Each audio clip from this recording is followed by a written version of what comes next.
everybody, and welcome to another episode of the Male Perspective. I am your host, Lana Reid, and today I already know that I'm going to have a wonderful time chatting with this young gentleman, Mr. David Somerfleck. He is a digital marketing expert with over 20 years of experience. He's got a book out. He is the founder of DMS. Is that correct?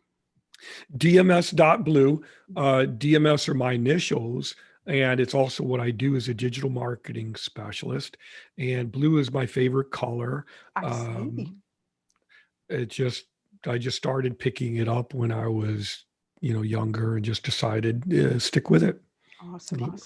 Well, let me get to the niceties out the way. So first of all, let me say thank you for hanging out with me for today for this short moment in time. I really, really, really appreciate you making space for me in your life. Well, I appreciate you making the time, and I appreciate the time of your listeners or viewers to set aside their time as well. And I really hope that I can impart some valuable information to everybody listening or watching. Now, I mentioned in the opening that you are a digital marketing expert. And yeah, for me, off the top, I'm thinking Facebook, Instagram, YouTube, Google Ads. But what all is a digital marketing expert? Yeah. Well, let me start by saying, what is an expert, first of all? To me, an expert is someone who makes money doing that work and has some professional experience and knows more about that subject than the average person. So by that criteria, yeah, I would say I'm an expert. Now, I began working in digital marketing in the mid-90s when the internet, as we now know, was still very new. Mm-hmm. And without getting really technical, I began learning website development and SEO and content marketing while I was still in college studying toward a bachelor's degree in English with an emphasis in creative writing. So I had several internships in college, which I recommend everybody who's in college does do that, as well as it's paid. You have to get college credit or a physical payment. Don't let them work you for free. Okay. But yeah, that's when I began my experience in the mid to late 90s working for various small business owners, and then going to marketing agencies and advertising agencies and working in that. So I worked for different marketing agencies. In between, I would freelance and work with small to medium businesses who were clients. And basically about 3 years ago, we moved to Florida to be close to my father, who's also in Florida, and he's in his 80s now. And so I'm not really retired. I still enjoy working with clients, but I'm very particular. So I think that kind of answers your question. Okay. Now, when the small business owner is starting out, one of the things that really is a large part of their budget is marketing and advertisement. Hopefully. Oh, you would hope. Now, I don't have the graph in front of me, but I have all of this on my website, DMS.BLUE. Mm-hmm. Anybody who's interested, you could go to Google and type in DMS.BLUE or type in the URL, their website address. But basically, the Small Business Administration, let me backtrack a little bit. Okay. I was also a certified small business mentor for an organization called SCORE, which is a division of the United States Small Business Administration, off and on for about 10 years. And I did that in 2 different states and 2 different cities. And I talked probably to several hundred people, just lost track after a while, where you're getting phone calls and emails from like 10 people a day. And so that's why I would take breaks. The U.S. Small Business Administration typically recommends that if you are a business owner, based on your income, if you want to just maintain what you do, just maintain, stay in business, I think they recommended that you invest at least 8% of your gross annual revenue into marketing to perpetuate, to continue what you're doing. Now, obviously, if you want to grow and make more money, which everyone says they want to do, then you would really invest more than that 10% of your gross annual revenue. Now, I'll leave it at that and let you go a little bit further because I don't Okay. want to jump Okay. too far ahead. So let's go with the 8%. So you have the Sure. small business owner who has they understand that they have to spend 8% of their budget on digital marketing, and they're out there in this vast world of the internet not knowing which direction to go, but they know they need somebody like David. um, what should a small business owner look for when it comes to hiring a digital marketing expert? Well, if it's okay, what I want to do is pinpoint the number one problem that I see. Okay. And then I want to get into what they should look for. Okay. How's that? Okay, it works for me. Okay. Because I want to give as much depth and substance as Okay. possible so that everybody listening or watching gets real answers, or at least they feel they're getting as much information as possible. So, first of all, the number one problem that I saw, and I've seen this since the 90s, okay, but what I saw consulting with small business owners and nonprofits and startups on a daily basis, getting these referrals on a daily basis, it became overwhelming. And I really, really saw this point being run home hourly. And I see it online on these forums like Quora and Twitter and Facebook on a daily basis. People ask, how much is a website? How much is SEO? How much is e-commerce? How do I get a free do-it-yourself website? Why am I not number one in Google? The issue with that is that when people ask these questions, it's not so much that there's anything wrong with the question, but it's the perception that this is a one and done physical item. Like, like a cup of tea. I'm buying a coffee cup. I'm buying a stack of business cards. It's another item on their to-do list. Mm-hmm. The reality is this is not a one and done physical item, like putting an ad in a newspaper, which again, you have to renew that. If you stop paying, your ad stops running. Mm-hmm. Whatever phone calls you might get, stop. And nobody uses them anymore anyway. So you're initiating what is a process. There are many, many different factors involved in digital marketing to deliver results that people want. And that's a huge thing to remember. And this is why do-it-yourself typically doesn't work. Mm-hmm. Not that there's anything wrong with the person or anything like that. It's that you're not already an expert in SEO, e-commerce, design, Mm-hmm. content repurposing, Okay. social media marketing, branding, finding your niche market. If you're not already an expert, and then there's website security, there's user experience, UX, or UI, they call it, how people use websites. There's a whole science behind this. So unless you're already an expert in these different areas like SEO and design and social media and content marketing, if you're not already an expert in those areas or e-commerce, how are you going to know how to implement those different component parts in the right order and in the right way? And if you use a tool like a free do-it-yourself template, if you use a tool that was never meant for those uses in the first place, how can you expect to be number one in Google and start attracting all of that attention that you want and need to grow a business? So you see, it would be sort of like me going to a doctor and say, look, it's got to be free. I know what my illness is.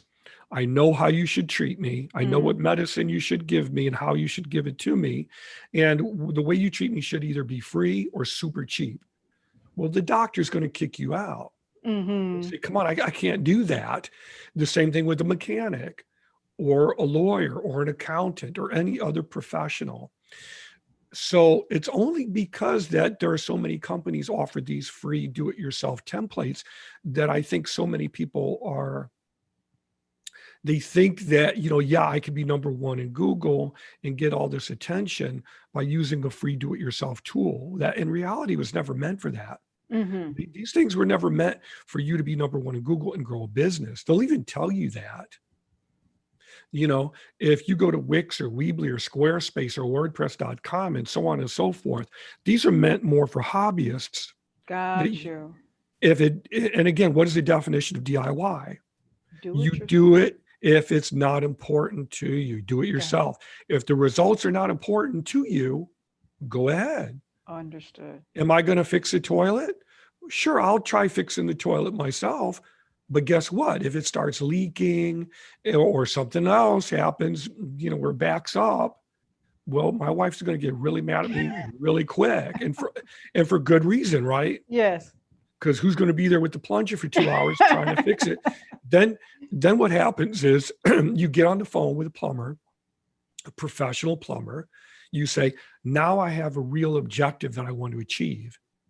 I want to get it to work. I want to get the you know what off the floor and make Mm-hmm. it stop doing this.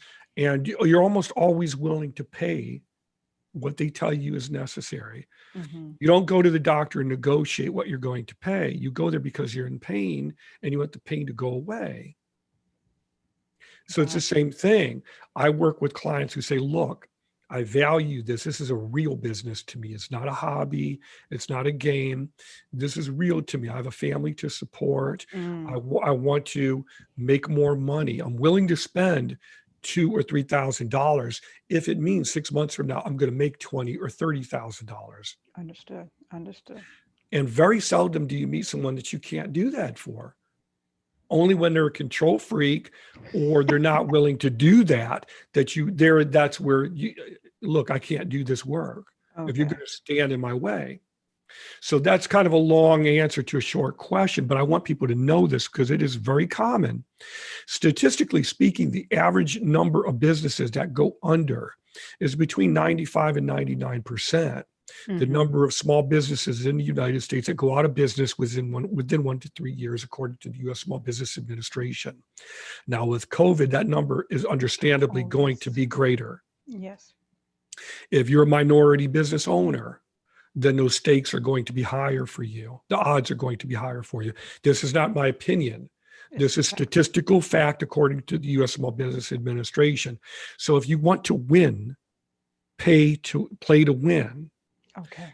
That's my philosophy. If you don't have $2,000 or $3,000 to get started, you wait till you do. Okay. You take out a piece of plastic, you work out a payment plan. There's nobody who's professional who won't work with you. And again, whether they work with me or anybody else, it doesn't matter. That's how you do it. How do you budget? Very Mm. simply, it's the same way. Look, if you want to put an ad in a local newspaper, what is it going to cost you to put an ad in the newspaper? Several $1,000s for that ad to run for a few weeks. For a few weeks. Mm. They cannot and will not guarantee that your phone will ring or that you'll get emails. They can't and they won't because they don't know who's going to call you. It could be crackpots or it could be no one. If you put an ad on a bulletin board, that's going to be several $1,000s probably per week. Mm-hmm. The same is true for these signs you see on the side of a bus. They can't guarantee results. They never do. The minute you stop, whatever results you might get, stop as well. But with online marketing, you get it started and it continues indefinitely for the lifetime of your business. All you have to do is stand in there and tweak it and fine tune it over time. Okay. Okay. Good. So as far as what to look for, Okay. sorry to interrupt you. Oh, no. Go ahead. Go ahead. Because I'll get to mine. Okay. As far as what to look for, I cover this on my blog extensively, and also in a course I have for digital marketing as well. But basically, you want to look for the same thing you would in a doctor or an accountant or a dentist or any other service professional. People get lost in the tools or the do-it-yourself mentality where they see Wix or Weebly or Squarespace or whatever advertised on commercials, and they think that you could get something for nothing. But you look for the same thing that you would for any other service professional. If you go to the doctor, you look for testimonials, you look for references, you look for credentials, education, and it's really important. So I post testimonials from real verifiable sources on my Okay. own site. It's very important to me to be transparent and honest with people. So if you go to my site, You see a page called testimonials. You see real people, real names, real pictures of people, warts and all, pimples and all, and you can see what they have to say. And if you ask me, I'll give you one or two phone numbers. You can call them up and you can check. These Right. are real people, pastors, politicians, business owners, uh, you know, who are real people. You want to look for that. You want to look for professional affiliations and memberships, credentials. Do they have professional experience in this? Are they concerned with you as a business owner? Because if they're not concerned with you, why are you talking to them? Okay. And honestly, for me, if I don't feel I can knock it out of the park for them, I'm not interested. So I always say that, look, if I'm not convinced, I don't want to do this. And whoever you work with should care. Okay. So when you're out there and you're trying to find a digital marketing expert, well, let me backtrack a little bit. Sure. You and I talked before we started taping today, and we are in the same age bracket. So both of us remember back in the day there was this thing called the Yellow Pages, right? Yes. Okay. So a business owner would, buy an ad in this book, and it would be there for about a year, and Yeah. that would constitute the totality of their advertisement sometimes. But now the internet has given us much more options, with advertising your business. So you have maybe the author that has a book, or you have a local restaurant that's trying to drum up more business in their area, or maybe you have a new organic toothpaste that you're trying to promote. So it's not a box where you just buy the ad and that's it, and you Right. walk away from it. But Right. it seems to me when I talk to a lot of small business owners, they're still stuck in the yellow Yes. the yellow page. Like, I'm just going to do this once. Yeah. And the thing is, it's tragic, because, let's get real here. Whether you believe it's real or not, whoever's listening or watching, COVID is running roughshod Mhm. through the United States economy. So many businesses are going under now. I don't even know how many are going out of business. They cannot compete.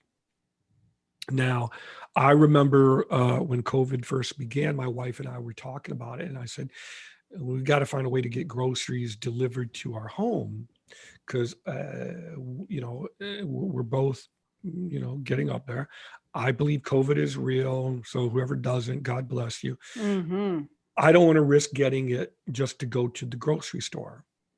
So at that time, I don't think Walmart, Whole Foods, or other local grocery stores, they didn't deliver to your door. Mhm. They weren't up to it. The local ones, if there were local grocers who delivered, I would have used them. Mhm. None of them did.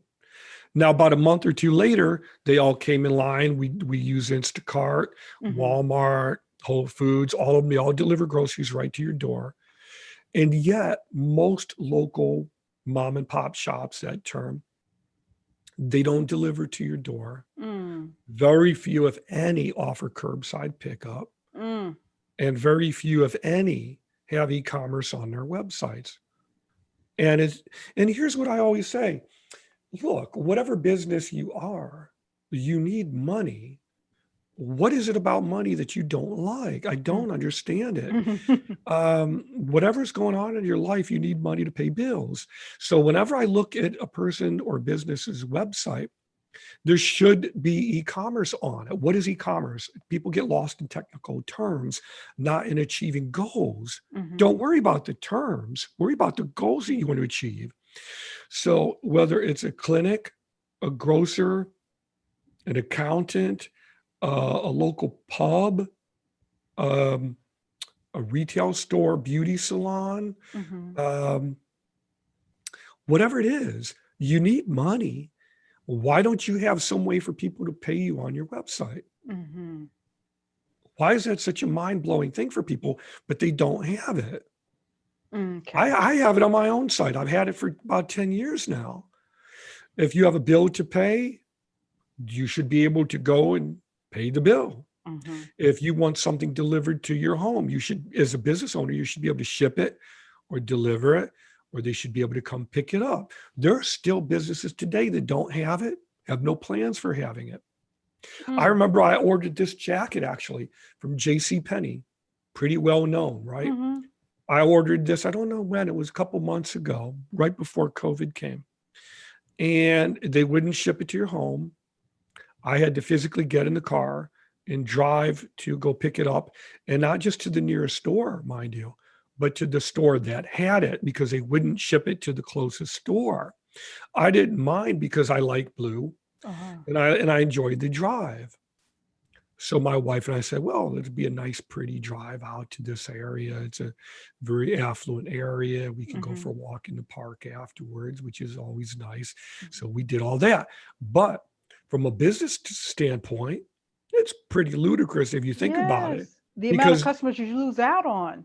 exactly how many customers have they lost from them saying, you know what, I can't have it delivered. I might as well just go to Amazon or eBay. Mm-hmm. Why bother? And I see this every day when small business owners or entrepreneurs or nonprofits will email me or call me, and you look at their site and you're like, are we going to invest in order to change this and turn it around? Oh no, I just wanted free advice. Okay, well, I'll give you 10 minutes and then I'll move on. Mm-mm-mm. You got to break free from that mindset. So you have to have some sort of e-commerce on your website. You should if you want money. Okay. I don't Great. know about you. I like money. I don't, but let me be clear. When I say I like money, I don't place it above anything. It's a Yes. means to an end. We live in a culture right now where people deify money, they deify superficiality, the cult of personality, which is very popular today. People look at personality and high drama over facts and again achieving objectives in life. Mm-hmm. Gotcha. And they look at what's popular over the welfare of No, their families, and you see a it's a lot of that means to going an on now. yeah, it's a means to an end. I need to eat. I need to keep a roof over my head. I need to provide Yes, for my children. So I need access to the tools that allow me to do that. And that happens right, to be a couple of dollar bills in your pocket. right. And I feel obligated to say that, Mhm. whether there are people out there who disagree with me, which I don't think there should be a lot, Not but I feel like well, the way this world is, there's a lot of people that have some strange ideology. So, um, but before I go on that, David, sure, sure, before I do want to segue and talk about something else, if you can speak on, um, sure. because you are the digital guy, and I'm pretty sure you have years of working on this. But just a few days ago, I'm pretty sure you've heard that there was a lawsuit, an antitrust lawsuit filed for Facebook, as far Yes, as, and the concern is that it is now become a monopoly and it should be broken up. They shouldn't have yeah. Instagram. They shouldn't have a WhatsApp. Now, from a small business, medium business, big business owner perspective, Hmm. is it in the best interest for it to be broken up or to stay the way it is? It's not going to really matter to this small business owner. Okay. Well, let me change that. Let me rephrase that now when I think about it. Uh, on a day-to-day basis, is it going to impact the average US small business owner? Probably not. Um, do I believe that they should be broken up? Yes. Just because the United States of America has had antitrust laws in place for quite a number of decades now. I'm not a lawyer. I Mm-hmm. don't know the history of the law, uh, but there's been antitrust laws in the U.S. for decades now, specifically for the purpose of breaking up monopolies, businesses that are so large, they're snatching up and buying up so many businesses that smaller business entities cannot compete fairly. So Facebook owns Snapchat and I think WhatsApp Yes, and Instagram. and Instagram. They probably hold a lot of other assets that don't immediately come to mind that are much smaller. So that really should not have taken place. Okay. Facebook, Facebook has been financially very stable for quite some time now. And by the same token, the same is true with Google. Okay. Um, Google has competitors. Google owns YouTube, which everyone knows. Mm-hmm. YouTube is the number 2 search engine in the world today. So if you're going to break up Facebook, in my opinion, you should break up these other monopolies as well, such as Google. And while we're at it, you could talk about other gigantic global monopolies like Procter and Gamble. Mm. So I think it would change the face of American business to make it more competitive. But you can't just do it for one business. You have to do it across the board. You can't just enforce the law when you feel like it. It's only because Facebook has become so prominent with running so many inflammatory ads Mm-hmm. before very critical elections. Gotcha. And I don't know if they're still running these ads now that the election is pretty much over, whether you like it or you don't like it. Uh, they were running so many ads that were confusing so many millions and millions of people. Mhm. So I think that's why you see Facebook getting the attention that they're getting right now. Okay. Now, you mentioned something that I want to also tie in when it comes to this buying ads, digital marketing, Facebook being so large. Another issue that we have with Facebook and its other holdings is Sure. data collection.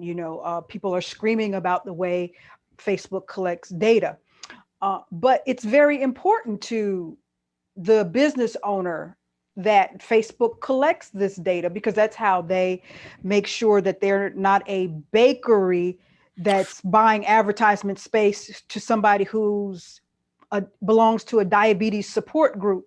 So how do you get everybody on a happy page? Because I feel like we have to understand that it's important for Facebook to collect data, because that's how we get effective marketing for the small business owner, but it seems to be an issue.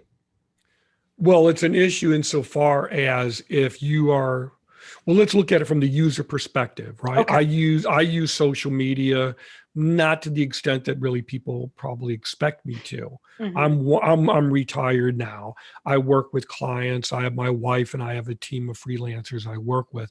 I typically work with 1 or 2 every quarter. I'm not in it for the money. I'm in it to turn businesses around. Mm-hmm. So I'm not as active on social media as people think. I've got shelves and shelves of books over here that I want to read, and my young sassy wife to chase after.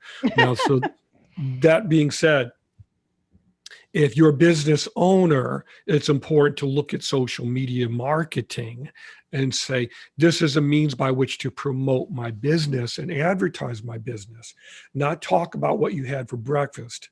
Mm-hmm. But to promote special offers and deals and discounts, talk about employees, talk about new trends, talk about things that would excite your ideal consumer. Whatever it is that you do, you have an ideal consumer, so you want to market toward them. So as far as social media marketing, there's a really great documentary on Netflix right now called The Social Dilemma Yes. Mm-hmm. that addresses this. And I'm also a privacy advocate. So when I talk to people, I don't use Zoom. I use other video conferencing tools that value privacy Mm-hmm. more. And I could, if anybody wants suggestions, you can go to DMS.BLUE. You can email me or look me up on Twitter at DMS.BLUE01. Uh, so yes, Google, Twitter, Facebook, LinkedIn, they mine your data. They track everything you do. We know that. So that's how they make money. They don't sell they sell ads, but they also collect the data of what you look at, what you do, how you use and look through their sites. Now, if you value your privacy and don't want that data to be given to them, there are ways that you can opt out of that. There are also ways that you can block that. If Mm-hmm. you don't want Google tracking everything you look up online, you may have a health issue that you want to research on Google and you just don't want them to know. It makes you feel creepy, and maybe it should. You can use search engines like DuckDuckGo that do not track you. Mm-hmm. There are things such as VPNs, virtual private networks. There's a browser called Tor that you can use to peruse the internet and not be tracked. And there are ways to use each one of these tools that are not complicated. There are ways to have video conferences, like we're doing now, but use different tools that don't track you. Okay. So that's if that matters to you. For me, I believe in people's right to privacy. I don't think it's a matter of, hey, I don't have anything to hide. It's not about that. It's about doing what's right because you feel it's the right thing to do. I don't dig through my wife's stuff. She doesn't dig through mine.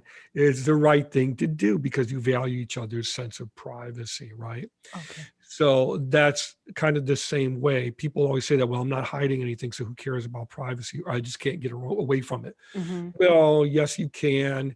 And it's about valuing your privacy. If you don't care, be honest about it. Just say you don't care. Okay. I do. So that's where I stand on it. I'm sorry. Go right ahead. No. So, because privacy is important, but I guess I'm wondering from a business owner's aspect, we, when it comes to marketing on the internet, the way it's evolved, it's very important for us to kind of have people's personal information so we know where to Right. advertise, right? Right. Well, yes, there are ways to work around it. There are Okay. ways to use digital marketing very specifically. There are ways to use digital marketing hand in hand with Mm-hmm. traditional offline marketing so that you get even more return on your investment. And Okay. so imagine you take digital marketing and use it with offline marketing. Mm-hmm. You can't lose, but very small businesses do that because they don't know how. There's nothing wrong Okay. with that. They don't know. Um, but to answer your question, you basically you can have a business website and you can still make money from it. You can still take advantage of SEO, which is how you outrank competitors online, without doing too much tracking. You don't have to go Mm-hmm. crazy over it. I use Google Analytics, which is a tracking program from Google. I don't make it. Mm-hmm. And it tells me how many people go to my websites on a daily basis, what they look at, what the referring source is. Um, but I'm also very transparent. I have a privacy page on my website. And I tell them what is being tracked and what is not, and that I only do the bare minimum just to know who's looking at my website from what sources, how often. Okay. Gotcha. Beyond that, I do not track and do not care. Okay. Is it possible for a small business owner to be successful with just a website, but without any social media marketing? Yeah, yeah, it is.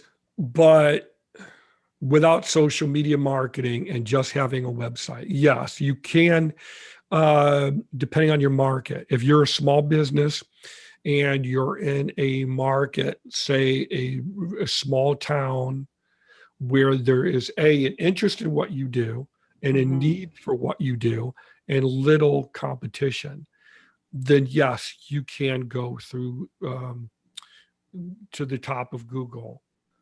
Okay. Now you If mentioned Google and SEO, and a lot of times, sometimes I run into people who have no idea Oh what yeah, SEO is and how to tie in. So, real quick, could you explain how it's all connected? yeah, absolutely. Being found in Google. There Mm-hmm. you go. Great. You want to be number one in you want to be number one in Google. That's SEO. Okay. Okay. SEO stands for search engine optimization, and it is basically how you outrank competitors in the search results from search engines such as Google, Bing, and Yahoo, and DuckDuckGo, and so on. Okay. Google has something like 95 to 98% of the market share of search engine. Okay. Now, they're number one in the world. YouTube is the number two search engine in the world, owned by Google. Yahoo is owned by Verizon.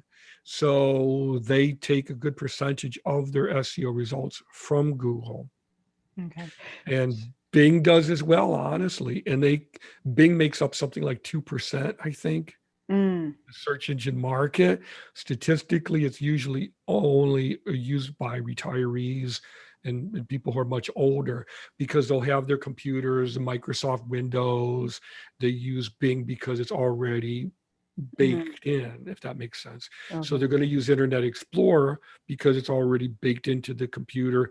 They're going to use Bing because it's already there as part of Internet Oh, preload. Explorer. Okay, I got It's you. so it's less likely you're going to see an older person going and using DuckDuckGo or some of the other search engines such as Ask Jeeves if they're still around. Oh, wow, I haven't heard Um, that in so long. yeah, there are also, I have on my own website, DMS.BLUE, I have a resources page where I actually provide privacy focused search engines. I have a list of privacy focused search engines on my site on the resources page. I Mhm. also have links to other less traditional search engines for those interested Okay. to help you cross reference and really use the internet a little bit more effectively.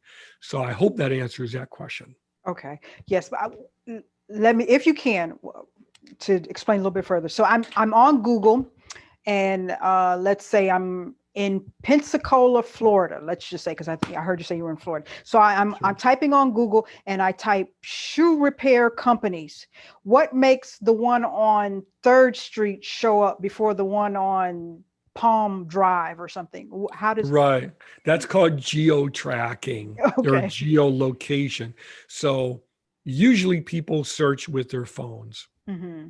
which is again another reason to have a professionally developed and designed company presence online so that it is responsive. Responsive design means that it quite literally, I don't have my phone with me, but responsive design literally means that it responds to the size of the browser window. So I'm talking to you right now on a big stretched out monitor in my Hmm. home office. Now, my phone, obviously, the window is going to be much smaller. So a responsive website will respond to the shape and size of that uh, window and adjust accordingly. That's what responsive design means. All websites in 2020 and certainly in 2021 should be responsive because people will look at your website. If they can't find what they're looking for, if they can't use it on the phone, they're just going to go back to Google. Hmm. And that's another lost sale. That's more money on the table you're giving to your competitors. So how do they find you in Google search results? It's Google automatically would track your physical geographic location and immediately pick up the nearest tower, the nearest Wi-Fi tower. So it will zero in on your city and state very, very quickly within a split second, if not quicker. Wow. So that's why you have local search results. So if you go to Google and you type in Miami, well, you don't even have to type in Miami. Like you said, you could type in, so my favorite food is pizza. So I go to Google, I type in pizzeria, right? Or pizza restaurant or Italian restaurant. Google will immediately search and look for the nearest location to my zip code. That's it. Mhm. Now, if you live in a really small town where there are no local pizza joints, which is shameful, then it will immediately go to the nearest big box place like um, Domino's or Little Caesar, Papa John's, Gotcha. or what have you. And so that's how it works. Most small business owners, like you said, don't know that, or they Okay. just don't care. Yeah, that's why it's So, important to have somebody. Because, and right. that's a lot of times I hear small, I'll just do it myself. I'll go to YouTube and research how to design an ad, and you really don't know what you're doing. And there's so many little small Yeah. nuances where you could miss the mark and just waste Right. I thousands of didn't dollars. Right. And I didn't just fall off the turnip truck and start doing this yesterday. This is something that, again, began in the mid to late 90s. Hmm. And then I spent decades working for marketing and advertising agencies, paying my dues, moving up. Um, and so I worked on different projects in different capacities during all of that time. So it takes a lot to learn, and I'm still learning today, is because when you think you know everything, It's ever. technologies change, and there are trends in design now that weren't in existence 5 years ago or 10 years ago. Yeah. So um Right now it's simplicity and responsive design. And I mean, there's so much depth to it. Yeah, and like you mentioned, it's even broken down into age brackets where certain age brackets use this search engine or this social media platform, and you have to learn how to advertise to them. Right. And then you have, because not everybody's using Facebook, not everybody is using Instagram. I mean, It's a very good point. It's a yes. very good point because you want to use the right medium for the right message. Hmm. So, for example, if, and again, that goes back to SEO, if you use the wrong SEO, where you're going to either attract no one or you could attract the wrong type of customer base who you don't really offer the types of services that they want. And Hmm. I could get really technical into how can you tell if you have the right SEO. Uh, but you want, as far as social media is concerned, some are more expensive than others.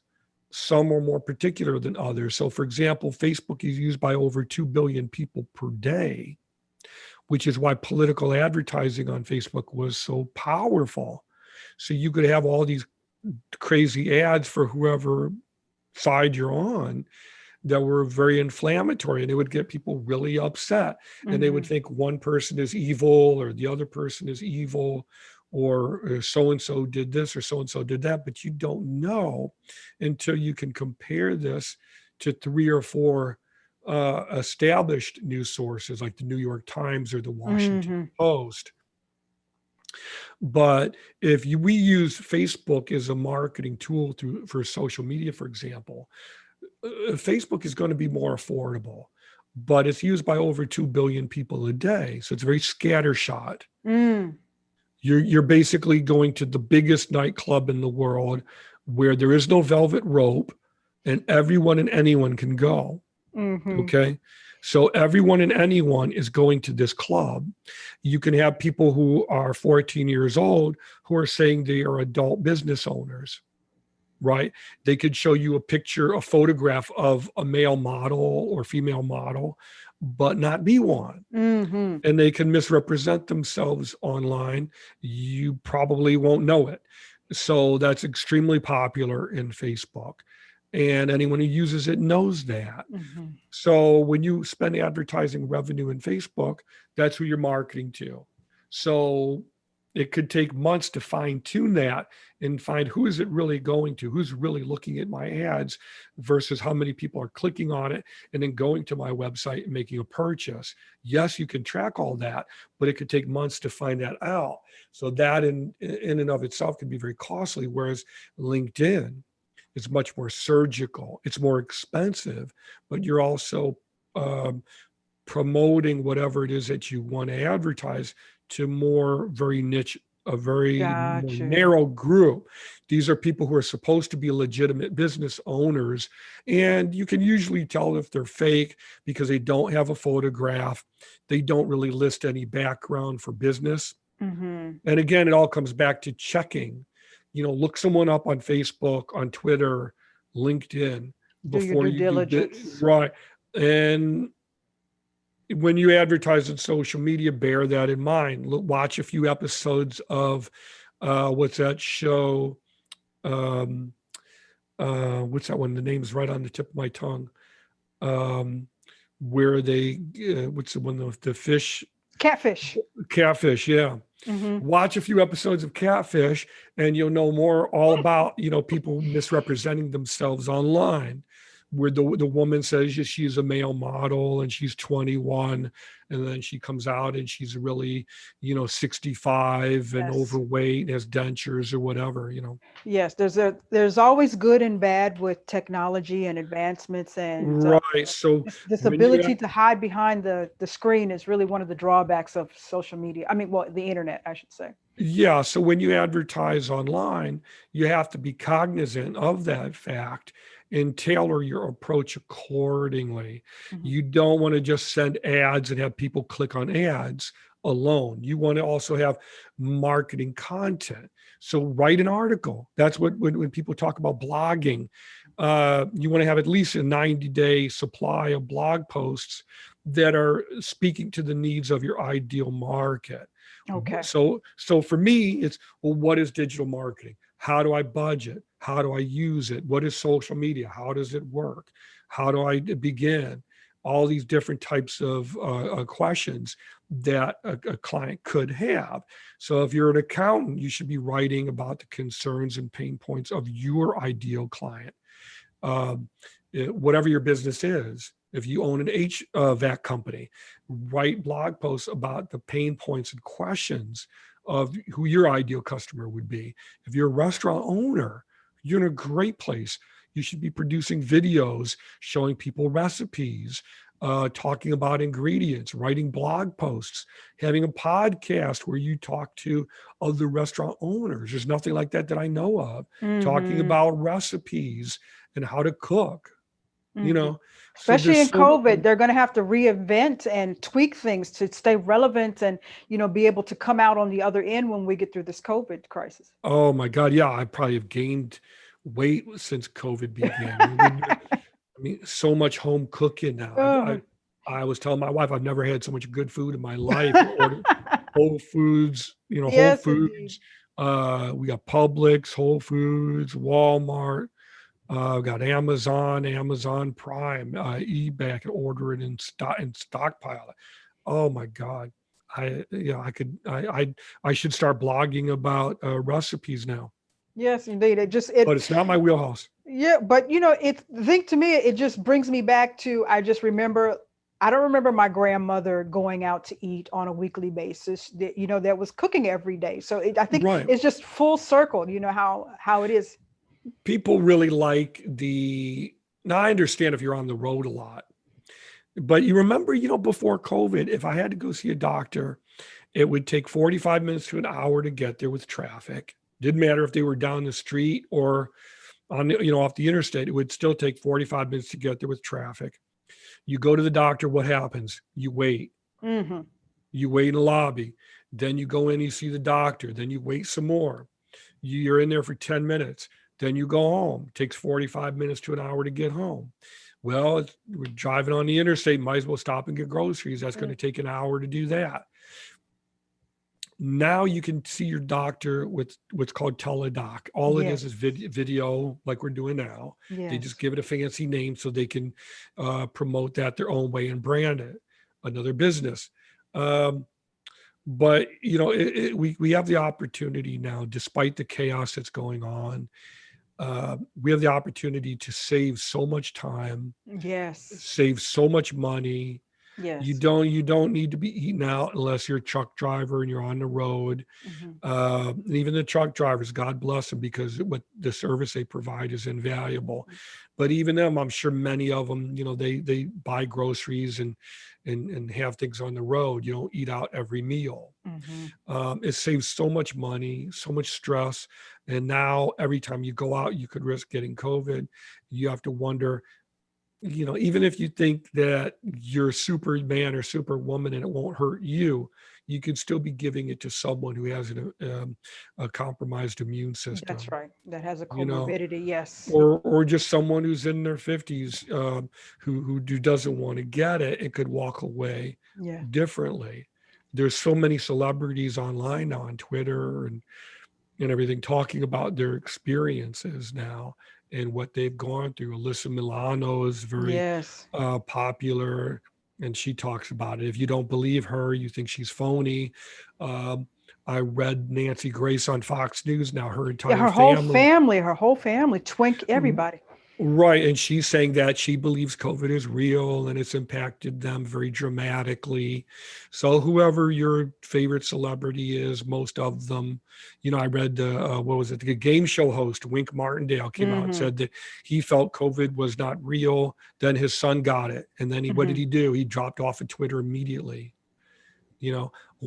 So not everybody who gets this is going to be able to go to the hospital immediately and get that magic cocktail of medications, remdesivir and Regeneron, I think, and all of these medicines to make them bounce back immediately. Hmm. So whatever your belief system is, it's about caring about your fellow man, caring about your country, and trying to help the country heal and overcome this thing. Yes, So yes. sorry to go off on a Oh, tangent no, there, no, but no. We are the you know, same. We are the same. I look at people who are saying, you asking me to wear a mask is a violation of my yeah, rights as American. And I'm like, yeah.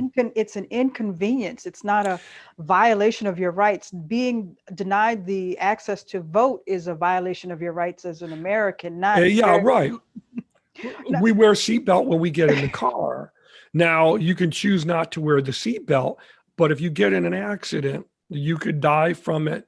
Anyone else who's in the car with you could die if they choose not to wear a seatbelt. If you get on a motorcycle, you can choose not to wear a helmet. But if you get in an accident, you could die. I won't say probably, but you could suffer head trauma. You could get much hurt much worse. hmm you know so it's about safety, and it's also about caring about other people as true. well, and not placing your own interests above the needs of other Yes, people. yes. My wife recently had cancer, Mm. and so knock on wood, thank God she recovered. But you know um imagine all the places you go where the people refuse to wear a mask. If she were to go there and contract it, well, I guess they're saying, well, we don't care if she gets it and dies, because it's more important that I don't have to have a piece of cloth over my face. Ridiculous. So That's really selfish. basic. So And the selfish. surgical mask is not even cloth, it's paper. Yeah, it's so selfish. Right. And it just blocks you. Just like if you put your hand over your nose and mouth when you sneeze, we do hmm that out of courtesy, so we don't want other people don't catch our cold. It's that same principle. But because we have leaders who are going around saying that it's not real, it's a conspiracy. Look, it's if it's not real, it's killing 300,000 people. If we're not at 300,000, we will by tomorrow. hmm 300,000. Thousand, and you tell that to the families of these people that it's not real. It's very real to them. I mean, Yeah, I mean, we're looking at the news, and the hospitals are at capacity pretty much. it's a very dark time right now.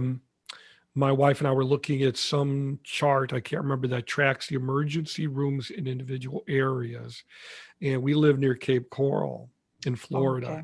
And it said that the hospital nearest to us was at 95% capacity. Well, in Florida, you have that wonderful governor there, David, who He just believes it's a conspiracy.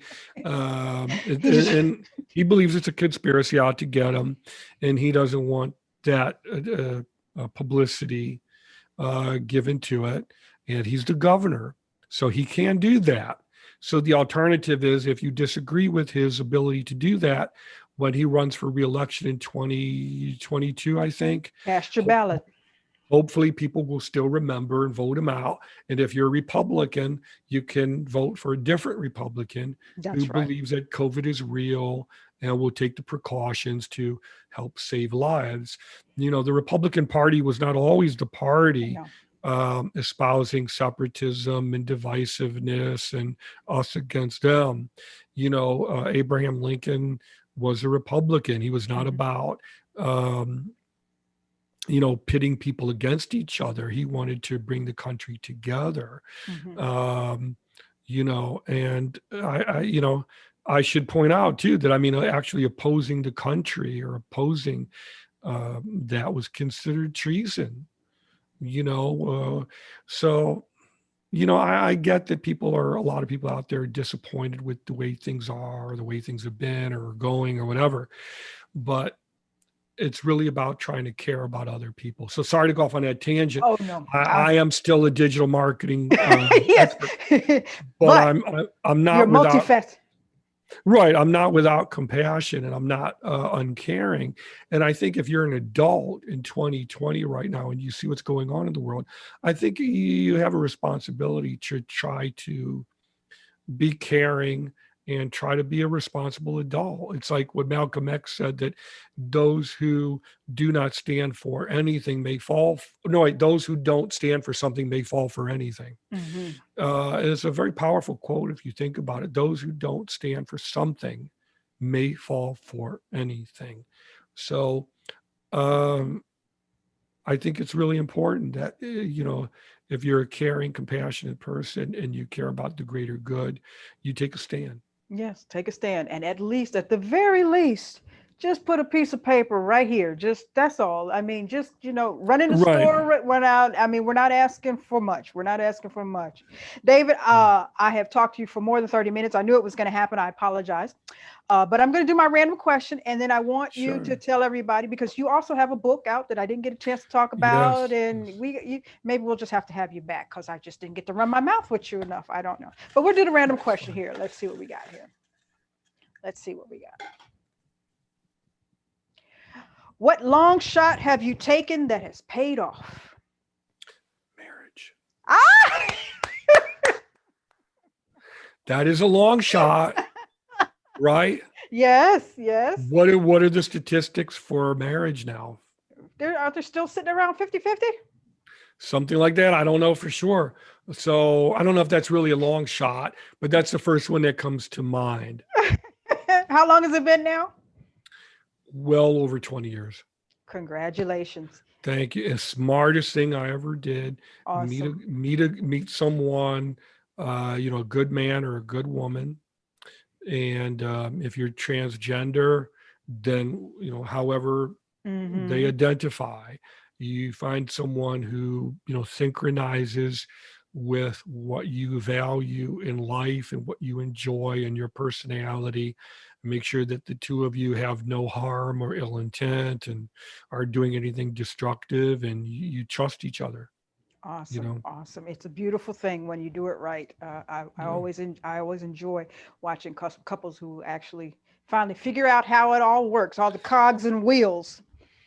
I think we figured it out after 20 years. I mean, after a few bumps or Yeah, you're going to have headbutts or what have you. But I think we figured it out. Awesome. Awesome, David. So tell everybody how they get in touch with you for the book that I didn't get a chance to talk about, how they might want to get some expertise on digital marketing and all of that. Well, can I mention the book very briefly? Okay, go ahead. Very briefly. It's called The Road to Digital Marketing Profits, and you can buy it on Amazon, Walmart.com, Barnes and Noble, or Books A Million. Okay. And it's basically takes people from the beginning perspective toward giving you a digital marketing plan that you can take to a credit union or bank with you to ask for a loan if you want to. And that's the perspective of that. Okay. So you can find me online by going to www.dms.blue, or just going into whatever browser you use and typing it into that address bar, going to Google and typing in dms.blue. Very easy to find. Now, let me be clear before I sign off. You are retired, but you do take clients? Yeah, I do. I use a process that's called onboarding that all service providers should use, where we basically talk to find out if we're a good fit for each other. So I ask everybody to talk with me 2 or 3 times in brief video conference calls like this. We talk 2 or 3 times to find out if we're a good fit. We go over the project details. We answer questions about budgets and needs and so on. Then we decide if we're a good fit for each other. But since I'm retired, I'm not going to work with more than 2 or 3 every couple of months. Okay. So the value of that is they get a lot more personal attention. Yes, but your time is your time, and you're entitled to have it, do it what you want. At this point in life, you've earned it. So it's got to be that way. And again, if you have more than that, then you have to scale to maintain a larger business. You have to have them, then you have to scale to accommodate that. Just as businesses grow, you got to hire more people. Right. So you always have to weigh the pros and cons. Awesome. Awesome. Well, David, I have enjoyed my afternoon with you today. I thank you for the information, lot of information that you provided for the audience today. So I really, really appreciate it. Thank you so much. Absolutely. Thank you for having me on. That is all for this week's episode of The Male Perspective. I'm your host, Lana Reid, and I will see everybody next time.